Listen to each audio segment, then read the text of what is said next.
Somewhere in the middle of China, there is a woman who lights 2 candles every Friday evening. She does not know the full prayers. She has never stepped inside a real synagogue. Her government does not recognize her as belonging to any religious minority. Her neighbors walk past her door with no idea what she's doing behind it. But inside her body, written into her DNA and confirmed by modern genetic testing, is a code that connects her to Jewish communities that lived in Persia and Iraq more than 1,000 years ago.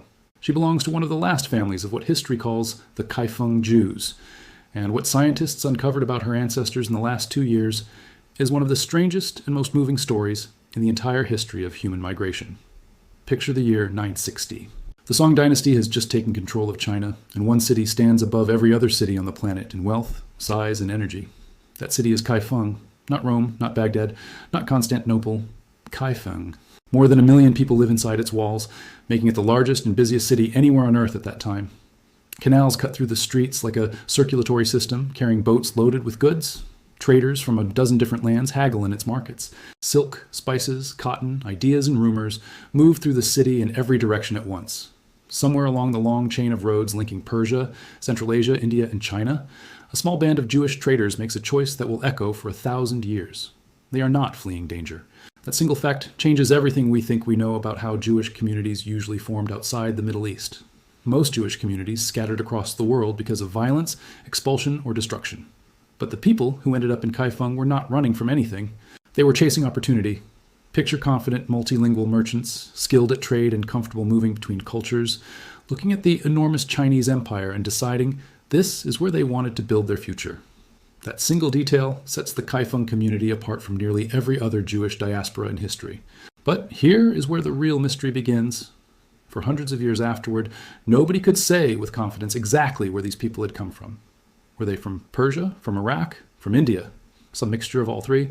The Kaifeng community itself left behind stone tablets, old prayer books, and fragments of community records, written in a strange blend of Hebrew, an old Persian Jewish dialect, and classical Chinese.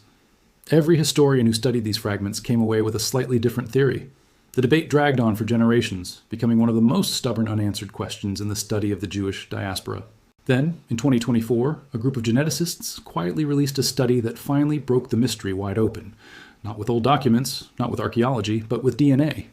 The study came out of a genetic ancestry project, and its findings were sharper and more dramatic than most researchers expected. Scientists managed to test the Y chromosome DNA of male descendants from 4 separate, well-documented Kaifeng Jewish family lines. These were not random volunteers. These were men with carefully traced family trees, whose ancestry back to the historic Kaifeng community had already been verified through records.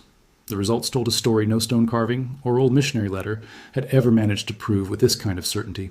2 of the 4 family lines carried genetic markers with a direct, undeniable link to Jewish populations from the Middle East. One line, tied to a family that carries a surname meaning stone, a name given to Kaifeng Jews by imperial order in the 15th century, showed a Y DNA marker that is shared with Bukharan Jews, a community from present-day Uzbekistan.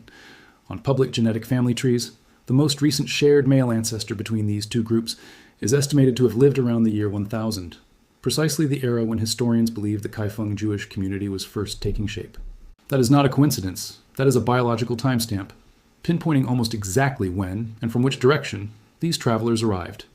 But the story does not stop there, and it gets far more interesting. A second genetic line showed a weaker, still being studied link to Jewish communities in Iraq.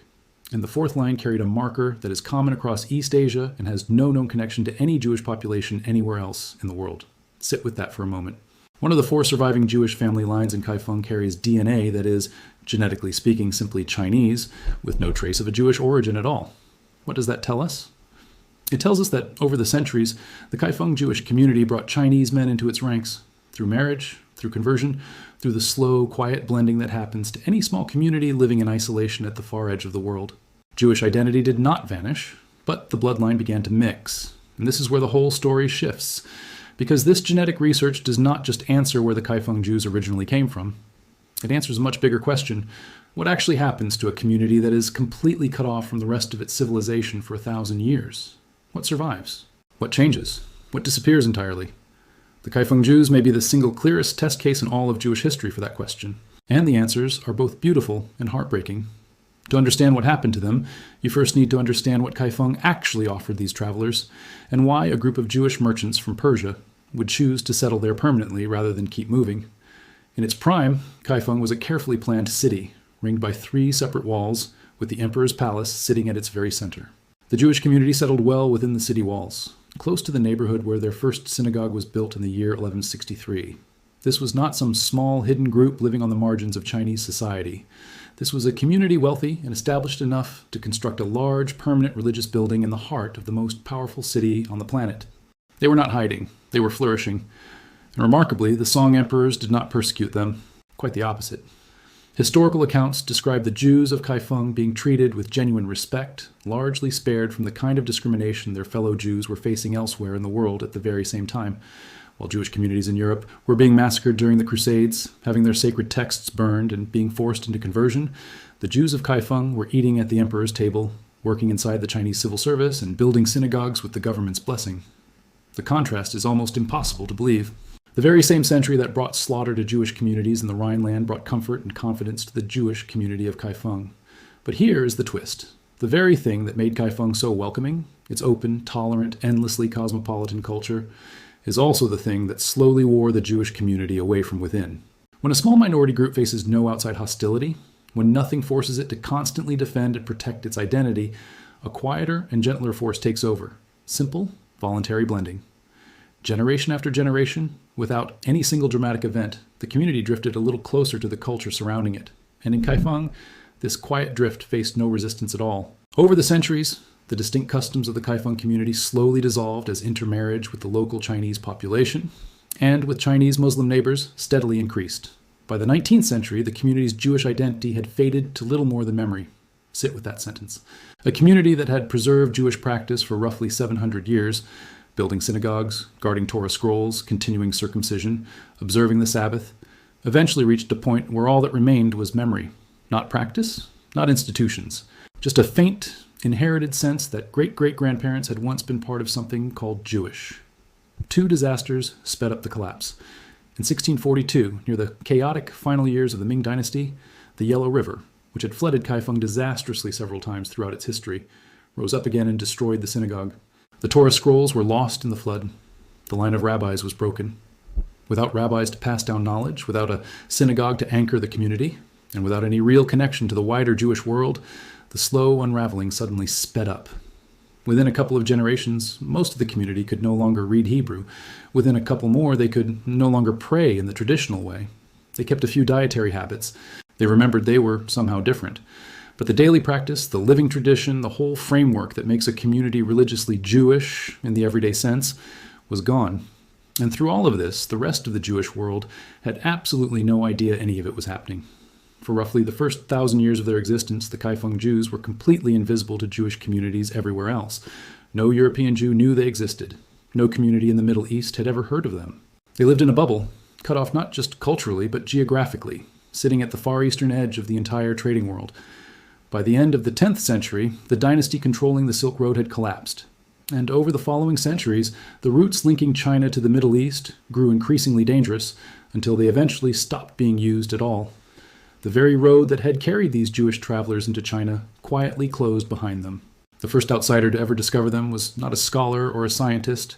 He was a Catholic missionary. In the early 1600s, the Italian Jesuit Matteo Ricci was reportedly the first Westerner to learn that Jewish people were living in China. A young Chinese man visited him, describing himself as one of many people in Kaifeng who worshipped a single god. Ricci was stunned. He had traveled all the way to China, assuming he would be introducing people to the God of Abraham for the very first time. Instead, standing in front of him was a Chinese man who already believed in one God, kept a Saturday day of rest, refused to eat pork, and claimed to own old Hebrew manuscripts at home. Ricci initially assumed the man might be a Christian from some distant, forgotten mission. Once he realized the man was actually Jewish, it became one of the most extraordinary moments of cultural contact in that era. A few years later, a Chinese assistant sent by Ricci visited the Kaifeng community directly and confirmed everything. The signs of Jewish religious life were unmistakable. The people of Kaifeng observed the Sabbath and major Jewish holidays, practiced circumcision, read from the Torah, kept old Hebrew manuscripts, used written name plaques rather than images inside their place of worship, and avoided eating pork. All the core markers of Jewish religious identity were still fully present at that point in time, but the clock was already ticking. Within about 2 more generations, the Yellow River would destroy the synagogue and permanently break the chain of transmission. By the time Western scholars finally arrived in large numbers to study the community, centuries later, what they found were people who remembered being Jewish, but could no longer actually practice Judaism. This is exactly where the 2024 genetic research becomes so important. For roughly the last 100 years, a heated academic argument has raged around one loaded question. Were the Kaifeng Jews genuinely Jewish by ancestry? Not in a religious sense, that is its own separate and complicated question, but genetically. Did their ancestors truly come from the ancient Jewish communities of the Middle East, exactly as their own oral history claimed? Or had centuries of intermarriage diluted any original Jewish ancestry down to almost nothing? Some historians argued that so many Chinese converts and spouses had joined the community over the centuries that any original Middle Eastern genetic signal had essentially disappeared.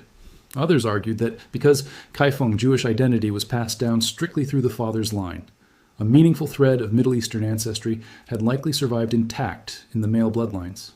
The 2024 genetic study settled this argument with a level of precision no historical document could ever match. The genetic evidence confirmed a route running through Persia and Central Asia, showing markers that link certain Kaifeng bloodlines to Kurdish Jewish communities and to Bukharan Jewish communities, consistent with a Silk Road migration originating in Middle Eastern Jewish populations, sometime between the 8th and 10th centuries. Kurdish Jews and Bukharan Jews are among the oldest continuously surviving Jewish communities anywhere on Earth, tracing an unbroken presence in the Middle East back well over 2,000 years, and the Kaifeng Jews share genetic markers with them, not in some loose symbolic way, but in the most literal, precise biological sense that modern science can offer. But the genetic findings also reveal the full complexity of what actually happened over the centuries. The Kaifeng Jews intermarried heavily with local Chinese men and women, and as a result, absorbed distinctly Chinese genetic markers as well. This is the complete picture, Jewish by origin, Chinese through 1,000 years of transformation. The science is not telling us they were never really Jewish. The science is telling us they were genuinely Jewish, and that they also, just as genuinely, became Chinese. Both things are true at the same time. And that does not make their story less remarkable. It makes it far more remarkable. But the internet cannot solve the political side of this. China's position remains firm. Judaism is not an officially recognized religion inside the country, and as far as the government is concerned, the descendants of the Kaifeng Jews are simply Chinese citizens like everyone else. For the Chinese state, this is a settled historical footnote, not an active legal category. And Israel, for its part, remains caught between genuine curiosity about this community and the strict legal boundaries of the law of return. The 2024 genetic research has not changed Israeli law. It has not automatically unlocked citizenship for Kaifeng descendants. What it has given them instead is something quietly powerful. Scientific proof that their claimed Jewish ancestry is not folklore, not wishful thinking, not the product of generations of confused family stories. It is a documented biological fact. Whether that fact will ever translate into legal recognition in Israel or anywhere else remains completely unresolved. And this brings us to the deeper question buried inside this entire story, the question that makes it matter far beyond Kaifeng itself.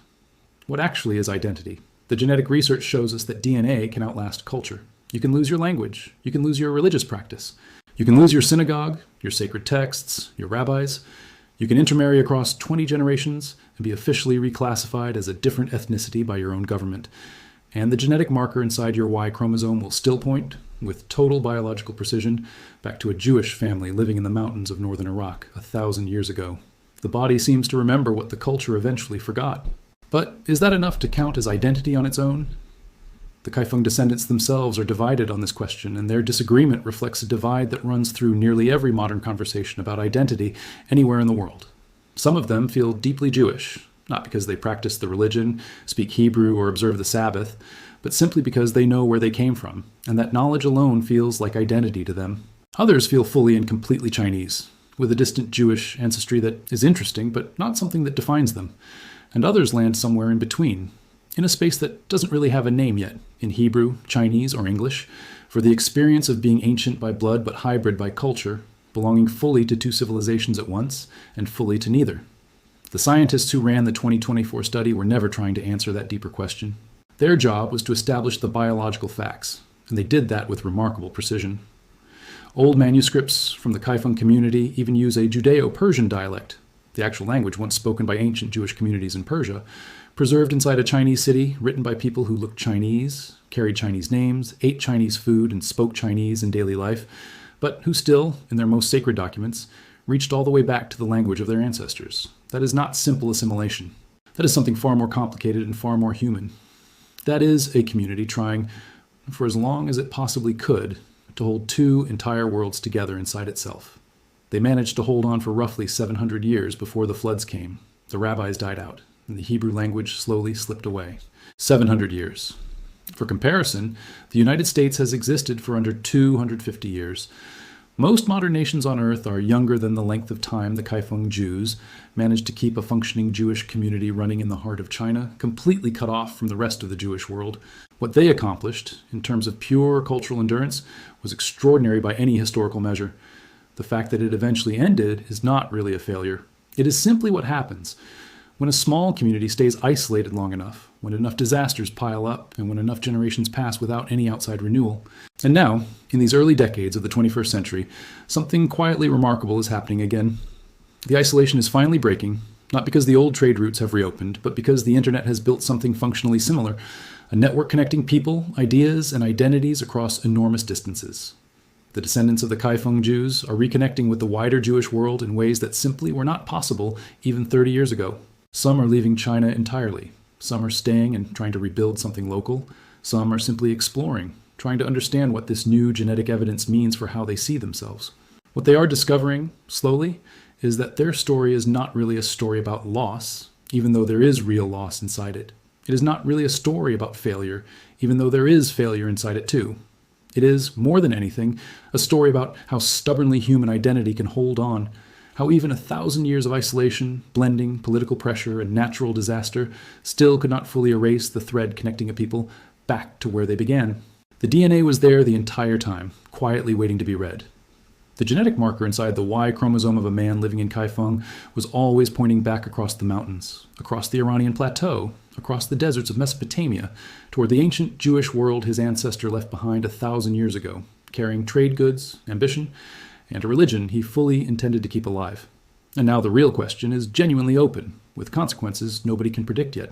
Will Israel ever adjust its laws to make room for communities whose Jewish ancestry is genetically proven, but whose religious practice was interrupted for centuries by forces completely outside their control?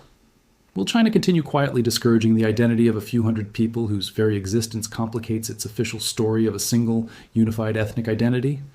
Will the remaining Kaifeng descendants find a way to rebuild a living Jewish community in the very city where their ancestors first built a synagogue almost 900 years ago? Or will the last of them keep leaving, pulled by the quiet, gravitational pull of an ancient identity toward a country their ancestors never actually lived in, but that their DNA has been pointing toward the entire time? The genetic testing has answered the question of where the Kaifeng Jews originally came from. It has confirmed the Silk Road journey. It has confirmed the Middle Eastern Jewish origin. It has confirmed the 1,000-year biological thread linking a handful of families in Henan province back to the ancient Jewish communities of Persia and Iraq. What it has not answered, what no laboratory test can ever really answer, is what happens next. Whether identity is something that can be proven scientifically, or whether it has to be lived, practiced, and chosen all over again. Whether the Kaifeng Jews represent a community in its final, fading moments, or a community in the earliest, most fragile stages of coming back to life. Whether the woman lighting candles on a Friday night in a city where her ancestors built a synagogue 9 centuries ago is the very last of something, or the very beginning of something new. That question is still being written.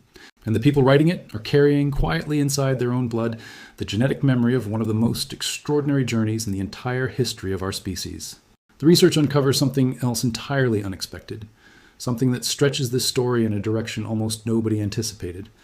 Laboratory studies have shown that Ashkenazi Jews in Eastern Europe carry, on average, around 2 to 3% East Asian ancestry somewhere in their genetic makeup. This ancestry has shown up repeatedly in genetic testing projects involving thousands of Ashkenazi participants. Think about what that actually means. The old trade routes were not only carrying Jewish genes eastward into China, they were carrying them back westward too. Somewhere, buried deep in the family tree of Ashkenazi Jewish communities, there is a Chinese woman whose descendants eventually settled in Poland or Ukraine or Lithuania, and went on to become ancestors of Jewish communities that would later produce countless scientists, writers, and thinkers. The genetic connection between the Jewish and Chinese worlds runs far deeper than almost anyone had guessed. Jewish travelers who arrived in China from Persia sometimes married local Chinese women, and their descendants slowly became more culturally and genetically Chinese over time. Meanwhile, in the opposite direction, the descendants of a Chinese woman who married into a Jewish family in Eastern Europe became fully part of Ashkenazi Jewish history.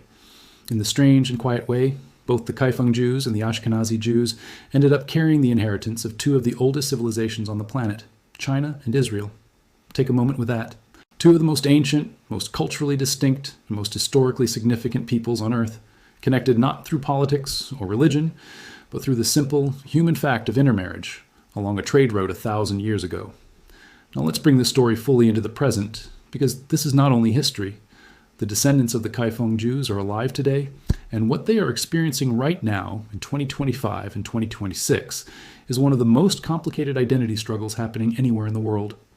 Today, the Kaifeng Jewish community consists of only a few hundred descendants living in Henan province in China, a few hundred people from a community that once numbered around 5,000 at its height, in a city that once held over 1 million residents. What remains are a handful of families who still carry the surnames assigned to their ancestors by imperial order centuries ago, and who feel, in ways ranging from deep personal conviction to vague inherited family stories, that they are connected to something ancient and extraordinary. Some of them want to move to Israel, and this is exactly where the story runs directly into modern politics. Before being shut down, several Jewish charitable organizations were actively helping Kaifeng descendants reconnect with their Jewish roots, arranging trips to Israel, helping with religious conversion, and supporting immigration to Israel for those who wanted it. Then the Chinese government intervened, restricting foreign Jewish organizations from operating inside the country and discouraging citizens from identifying with any foreign national or religious identity. China does not officially recognize Jews as a distinct ethnic minority and classifies the descendants of Kaifeng's Jewish community simply as Han Chinese. The reasoning behind this is not really a mystery. Chinese officials have worried that formally recognizing a Jewish minority in Kaifeng could create tension with the country's much larger Muslim population, especially given regional politics tied to the modern state of Israel. This concern became especially pronounced in the mid-1950s, as China's foreign policy shifted toward closer ties with Arab and African nations, which brought a more hostile official tone toward Israel in general. The Kaifeng Jews never asked to be caught in the middle of any of this, but history rarely asks permission before it complicates people's lives. Because the Kaifeng Jewish community does not meet the specific requirements laid out in Israel's law of return, its descendants generally have to go through a full year of formal religious conversion before they can become Israeli citizens. Traditional Jewish law determines Jewish status through the mother's line. The Kaifeng community, shaped by centuries inside a patriarchal Chinese cultural setting, determined Jewish status through the father's line instead. The result is a deeply strange irony. A community that has always considered itself Jewish is not legally recognized as Jewish under the very framework built specifically to welcome Jewish people home. They must formally convert to the religion of their own ancestors in order to be officially accepted as descendants of that religion. And yet, some of them are doing exactly that. One young woman from the Kaifeng community now serves as a non-commissioned artillery officer in the Israeli military. Back in China, her Jewish identity was never officially recognized, and her very birth was considered a legal violation because her family had exceeded the limits of the country's one-child policy at the time. Picture that entire journey. A young woman, born in China, whose birth was treated as a violation by her own government, whose Jewish heritage was never officially acknowledged, who eventually traveled to Israel, completed a formal religious conversion, learned Hebrew from scratch, went through military training, and ended up serving on the front lines. That is not a brief anecdote. That is an entire 1,000-year migration story compressed into the span of a single lifetime. In the middle of 2025, a researcher visiting Kaifeng met one of the most publicly known members of the remaining community, a woman in her mid-40s who had spent nearly a decade running a small private museum out of her own home, dedicated entirely to the history of Kaifeng's Jewish community and personally leading tours through it. By the time the researcher arrived, everything had changed. Her home museum had been torn down, likely by a family member, and local zoning rules meant the government would not allow her to rebuild it. As of early 2026, the building remains abandoned. This is what quiet cultural erasure actually looks like at ground level. Not some dramatic crackdown, not a news headline, just a woman who cannot rebuild a museum inside her own home because government paperwork has decided her family's history is inconvenient. And still, interest in this story keeps growing. Online communities now connect Kaifeng descendants with Jewish study resources from around the world. Some have taught themselves Hebrew, studied Jewish religious texts, and built connections with Jewish organizations far beyond China's borders. The internet has managed to do something that no Silk Road caravan, no missionary, and no 19th century scholar ever could. It has reconnected the Kaifeng Jews with the wider Jewish world in real time, instantly, in ways no single government can fully control or shut down. A young woman in Kaifeng today can study Torah online with a rabbi sitting in Jerusalem. She can message members of the Bukharan Jewish community in New York, whose ancestors share her exact genetic markers. She can read the 2024 genetic study for herself and understand, with scientific precision, exactly which ancient community her great-great-grandparents came from,